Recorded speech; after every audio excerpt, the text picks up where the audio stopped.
Welcome to LFC Transfer Hub. Liverpool and Wolves pay emotional Pugga Jota tribute with widow and children at Anfield. Pugga Jota's heartbreaking wish for children who were mascots for Liverpool versus Wolves. Now details. Anfield was awash with emotion, as Liverpool and Wolves paid an emotional tribute to Pugga Jota, with his widow and children in on the pitch. Liverpool star Jota was tragically killed in July when he and his younger brother, Andrés Silva, were involved in a car crash in Spain. The Portuguese was 28, having spent the last 5 years of his life playing for Liverpool. That was after 3 seasons at Wolves, who he helped achieve promotion to the Premier League and qualify for Europe. Both clubs were devastated by his passing, with tributes paid at each of their stadiums over the course of the season. On Saturday, the two teams met for the first time since Jota died. Jota's wife, Jota'S, who he married just 2 weeks before his death, was watching the tributes from pitchside at Anfield.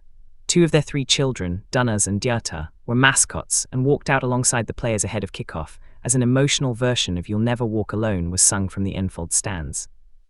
His family previously attended Liverpool's opening game of the season at home to Bournemouth and Wolves versus Man City at Mullinux in August.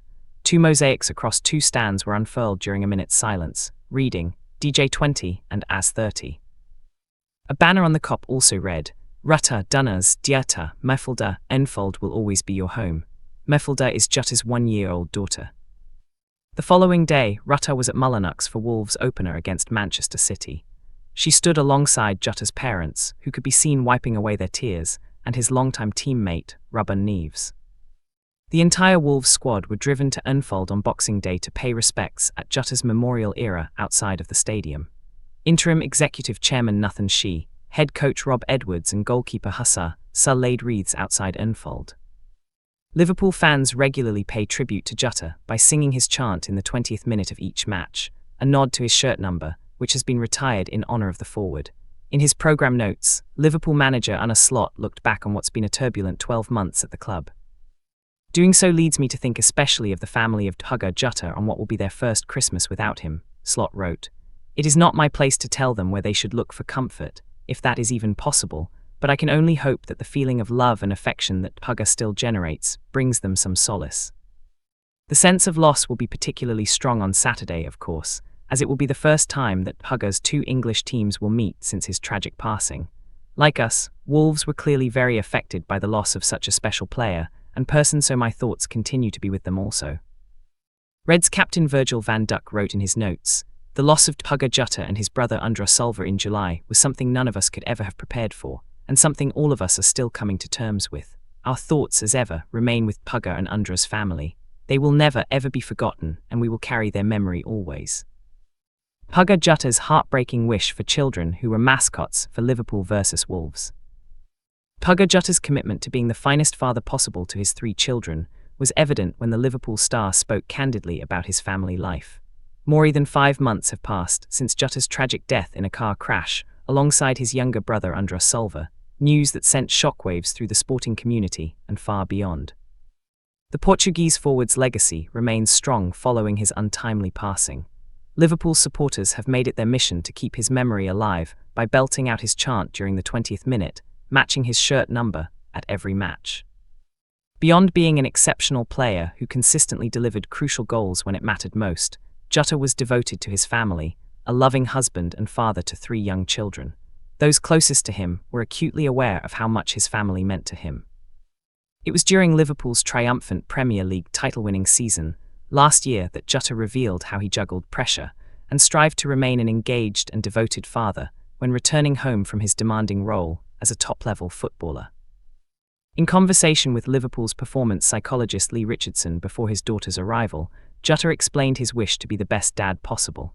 He said, "When I go home I still have a family, I have 2 kids, 3 almost, and the dogs, and the stress doesn't stop. You want to be the best father you can be, try to lead by example, give good feedback. Even though sometimes you want to get a bit more rest in the afternoon, they are all happy because you are finally at home and they want to play. I had this the day after the game, I wanted to get a bit of rest, my son wanted to play some football, and you need to be on it." An emotional reunion is set this afternoon as Liverpool and Wolves, his 2 Premier League clubs, face off at Anfield for the first time since his passing. Jota's wife, Jota'S, watched on as their sons, Jota'S and Jota, served as mascots on Saturday afternoon. Wolves honoured the late striker with his ex-international teammate Jota'S, head coach Rob Edwards and chairman Nathan Shea laying flowers at his memorial outside Anfield on Friday evening. In his pre-match column, Liverpool captain Virgil van Dijk confessed that the team is still grappling with the loss of Jota, reflecting on a year marked by both triumph and tragedy in 2025. He penned, "Saturday marks our last fixture of 2025, and when I reflect back on the year, there have been a wide range of emotions for everybody at the club. There have been some incredible highs, of course.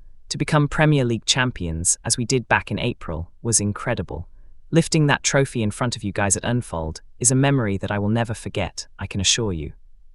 It was a real team effort and a deserved reward for a season of hard work, on and off the pitch. Soon after that, though, came the most devastating of lows. The loss of Puga Jota and his brother Andras Silva in July was something none of us could ever have prepared for, and something all of us are still coming to terms with. Our thoughts, as ever, remain with Puga and Andras' family. They will never, ever be forgotten, and we will carry their memory always." Van Dijk posed for photos with Jota'S children prior to kick-off, while Anfield paid another touching tribute to their fallen hero.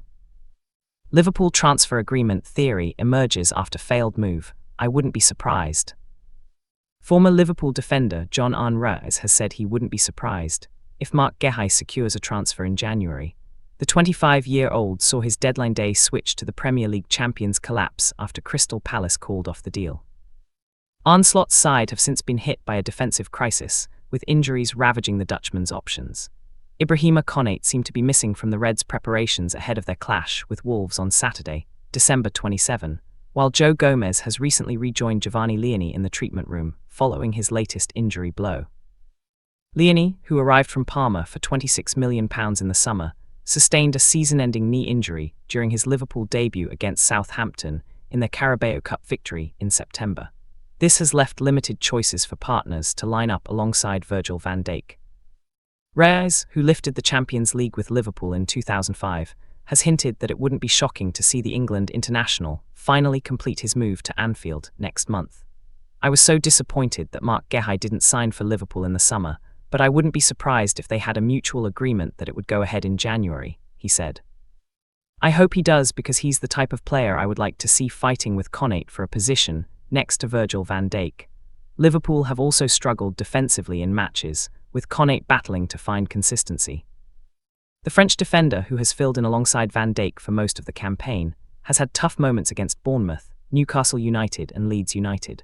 Despite the risk of further injury problems, plus Konate's previous record for time on the sidelines, Slot has previously avoided commenting on January additions, with Guéhi out of contract in the summer and able to enter pre-contract negotiations with overseas clubs. Slot said, "Some teams have so many options, but most other teams do not. This is our way of working at Liverpool. The outside world wants to believe we have unlimited money, but that is not true. You insiders know, and you are the only ones, because the outside world only talks about our spending, what we have brought in money to spend. That is the way we work over here. You then have to accept that in certain games during a season you are short of a right full back, but we are still able to win. I fully believe in that way of working, by the way."